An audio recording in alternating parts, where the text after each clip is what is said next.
আসসালামু আলাইকুম। আশা করি সবাই ভালো আছেন। আলহামদুলিল্লাহ, আমিও ভালো আছি। তো আজকের যে উপকরণগুলো আছে সেগুলো দিয়ে তৈরি করব মজাদার কেক, যা ঘরের যে উপকরণগুলো আছে সেগুলো দিয়ে তৈরি করা যায়।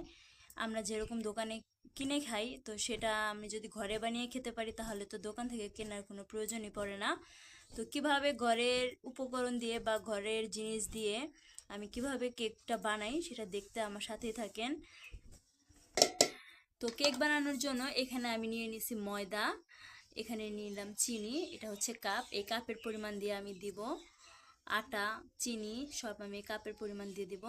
এখানে নিয়ে নিয়েছি 2টা ডিম, আর এখানে নিয়ে নিয়েছি লেবু, এটা হচ্ছে বেকিং পাউডার, আর নিয়ে নিলাম দুধ। তো কিভাবে তৈরি হয় কেকটা, তো সেটা দেখার জন্য আমার সাথেই থাকেন। তো আমি এরকম কাপের পরিমাণ দিয়ে 2 কাপ ময়দা নিয়ে নিব। তো আমি এখানে 2 কাপ ময়দা নিয়ে নিলাম। এখন দিয়ে দিলাম বেকিং পাউডার, এখন দিয়ে দিচ্ছি পরিমাণ মতো লবণ। এখন এই 3টা মিশ্রণকে আমি ভালোভাবে চেলে নিচ্ছি, যেহেতু আমি এটা ভালোভাবে চেলে নিতেছি।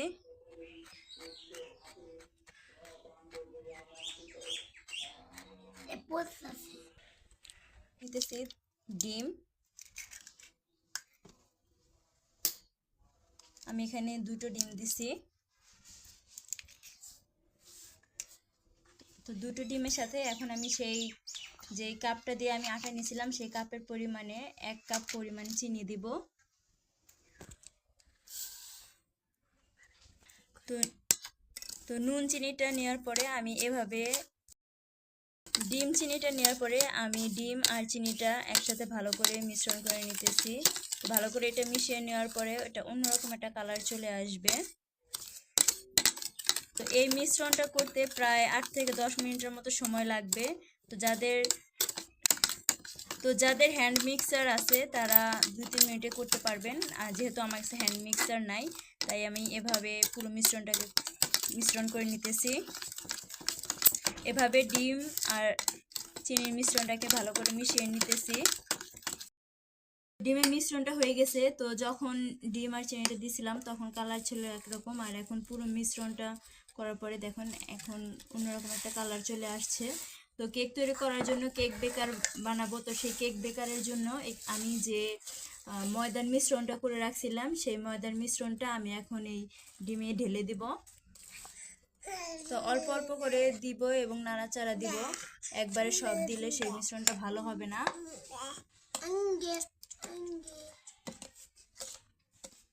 তো এভাবে আমি নাড়াচাড়া দিয়ে নেব।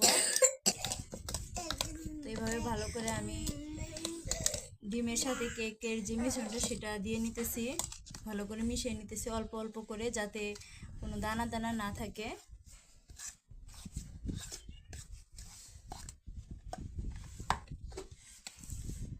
তো প্রথমবার দিলাম, এখন আবার দিতেছি, এখন আবার দিয়ে ভালো করে মাখিয়ে নিতেছি, ভালোভাবে মিশিয়ে নিতেছি মিশ্রণটা।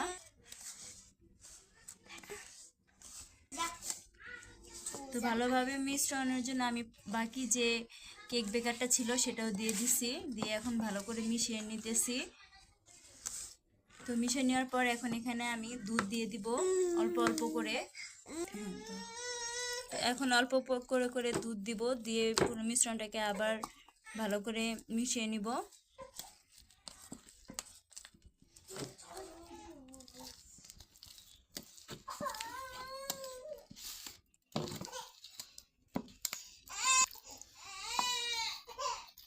এমনভাবে দুধের দিতে না হয়, একদম ঘন না হয়, যাতে একদম পারফেক্ট থাকে সেদিকে খেয়াল রাখতে হবে।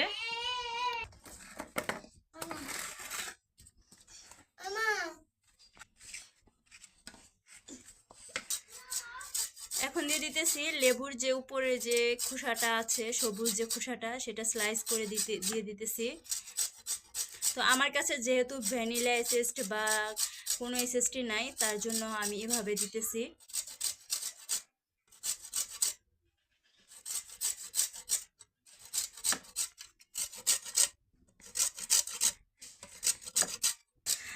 তো এটা দেওয়ার ফলে কেকটার অনেক সুন্দর একটা কালার চলে আসবে।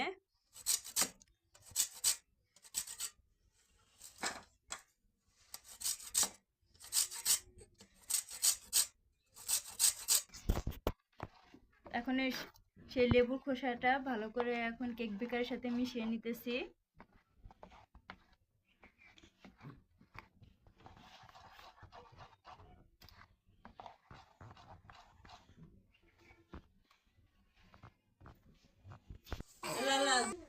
এখানে দিয়ে দিলাম লেবুর রস। তো লেবুর রসটা আমি চালনিতে ছেঁকে নিছি ভালো করে, নেওয়ার পরে যে রসটা সেই রসটাই দিতেছি। তো লেবুর রসটা দেওয়ার পর এখন ভালো করে মিশিয়ে নিব।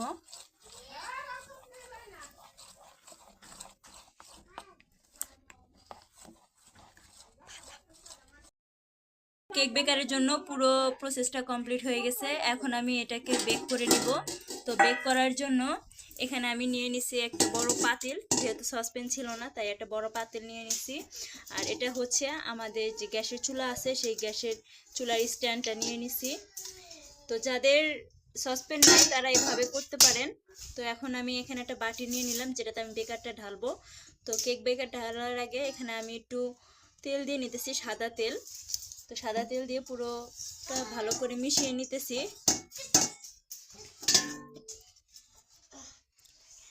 তো পুরো বাটিটাতে আমি সাদা তেল দিয়ে ভালো করে মাখিয়ে নিলাম পুরো বাটিটা। তো এখন উপরে একটা সাদা কাগজ দিয়ে দিতেছি যাতে কেকটা হয়ে যাওয়ার পরে আলতোভাবে সুন্দর করে উঠে আসে, তার জন্য।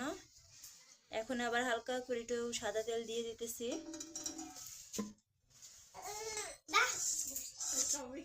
তো দেওয়ার পরে এটা উপরে দিয়ে আবার ভালো করে একটু মিশিয়ে নিতেছি। নেওয়ার পরে এটার উপরে দিয়ে কেক বেকারটা ঢেলে দিব। তো এখন কেক বেকারটা ঢেলে দিতেছি। তো ঢেলে দেওয়ার পরে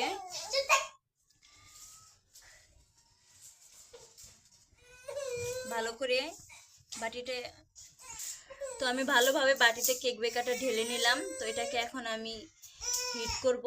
আর আমি কেক বেকারটা পুরো কেকটা তৈরি করব হচ্ছে মাটির চুলায়, যেহেতু আমি গ্রামে থাকি। তো বেশিরভাগ আমরা মাটির চুলাতে রান্নাবাড়া করি। তো কেকটাও আমি মাটির চুলাতেই তৈরি করব।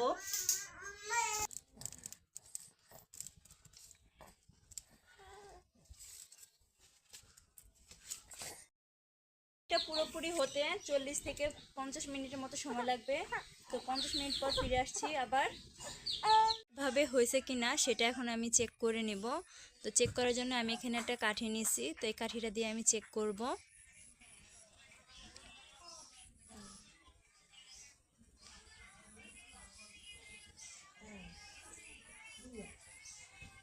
তো দেখেন আমি কেকের ভিতরে যে কাঠিটা ঢুকেছিলাম, তো কাঠিটার ভিতরে বিন্দু পরিমাণের কেকের কোনো স্পট নেই, তার মানে আমার কেকটা পারফেক্টভাবে হয়ে গেছে। এবং দেখেন কেকের কি সুন্দর একটা কালার চলে আসছে। তো আমার কেকটা হয়ে গেছে। তো কেকটা আমি আপনাদেরকে কেটে দেখাই যে কেকটা কতটা সফট এবং নরম হয়েছে।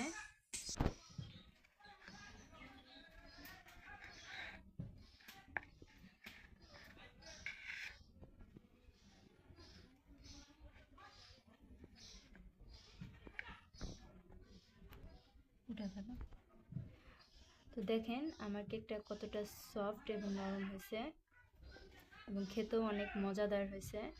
তো আপনারা চাইলে আপনাদের ঘরে যে উপকরণ আছে সেগুলো দিয়ে কেকটা তৈরি করতে পারেন। যেহেতু আমি গ্রামে থাকি, আমার কাছে সেরকম কোনো জিনিস ছিল না।